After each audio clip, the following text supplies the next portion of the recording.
2018-19 শিক্ষাবর্ষ থেকে আজকে 2025-26 শিক্ষাবর্ষে 4,879 জন স্নাতক ও অস্নাতক শিক্ষক নিয়োগ করা হয়েছে।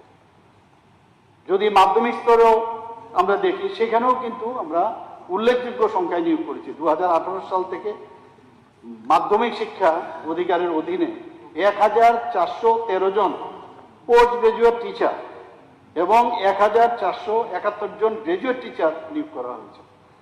পাশাপাশি 145 জন স্পেশাল এডুকেটর, 117 জন স্কুল লাইব্রেরিয়ান এবং 105 জন ফিজিক্যাল এডুকেশন টিচার নিয়োগ করা হয়েছে।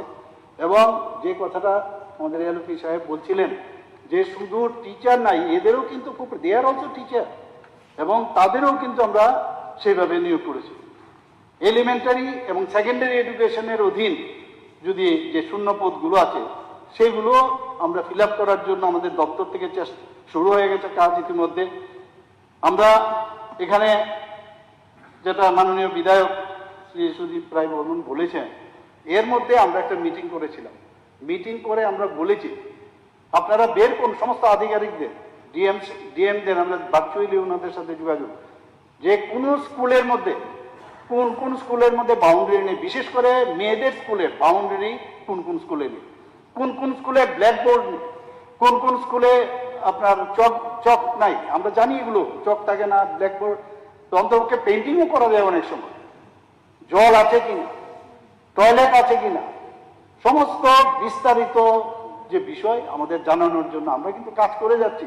এবং ওনারা বলেছেন দেবেন যে কোনো জায়গায় ইলেকট্রিসিটি আছে কিনা, ইলেকট্রিসিটির কথা মাননীয় এলপি সাহেব বলেছেন, ইলেকট্রিসিটি আছে কিনা, ওখানে যে আমাদের মিড ডে মিল সেটার গুণগত মান ঠিক আছে কিনা।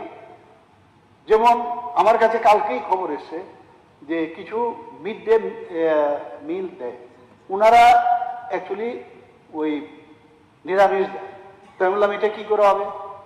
তো আমি বললাম যে না, ওদেরকে তো এটা দেওয়া যাবে না, কারণ আমাদের এখানে তো ওরা মানে আমাদের এখানে অ্যাটলিস্ট তো ডিম দেবে বা অন্যান্য যেসব যাতে দেয় তার জন্য। মানে আমার বলার অর্থটা হচ্ছে যখন যেখানে মনে হয় যে ঠিক সেই দিকেই কিন্তু আমাদের ডিপার্টমেন্টের থেকে আমরা সেই কাজটা করছি। আজকে এই যে এলিমেন্টারি সেকেন্ডারি এডুকেশন, সেখানে যে কাজটা শুরু হয়েছে, যেগুলো ভ্যাকেন্সি আছে, এবং সেখানে প্রয়োজনীয়তার ভিত্তিতে কিন্তু টিচার্স রিক্রুটমেন্ট বোর্ড টিআরবিটির কাছে আমরা রিকোজিশন অলরেডি পাঠানো হয়েছে এবং ভবিষ্যতেও তা জারি থাকবে। প্রি প্রাইমারি টিচার এবং এই যে প্রি প্রাইমারি টিচারের 352টি শূন্য পদে অলরেডি নিয়োগের জন্য পদক্ষেপ নেওয়া হয়েছে এবং সেটা সিলেকশন টেস্টের মাধ্যমে সেটা হবে, তারও নথি বাছাইয়ের প্রক্রিয়া চলছে। টেট 1-এর মাধ্যমে ক্লাস 1 থেকে 5-এর অ্যাসিস্ট্যান্ট টিচার যেটা প্রাইমারি এবং আন্ডার গ্রাজুয়েট টিচার যেটা কেবিটি, সেখানেও পদে প্রায় 1,036টি শূন্য পদ পূরণের জন্য টিআরবিটিকে রিকোজিশন পাঠানো হয়েছে। একইভাবে টেট 2-র মাধ্যমে ক্লাস 6 থেকে 8 যে গ্রাজুয়েট টিচার আছেন অ্যাসিস্ট্যান্ট টিচার পদে 1,020টি পদে টিআরবিটির কাছে আমরা রিকোজিশন আমরা পাঠিয়েছি।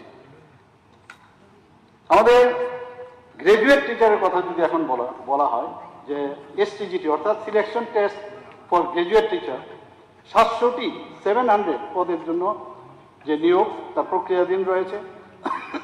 আরো 230টি পদে নিয়োগ মাননীয় সুপ্রিম কোর্টের, আপনারা সবাই জানেন যে অনেক সময় এইসব প্রবলেম হয়, কোর্টের ইন্টারফেয়ারেন্স চলে আসে, সেই কারণে এটা স্থগিত রাখা হয়েছে।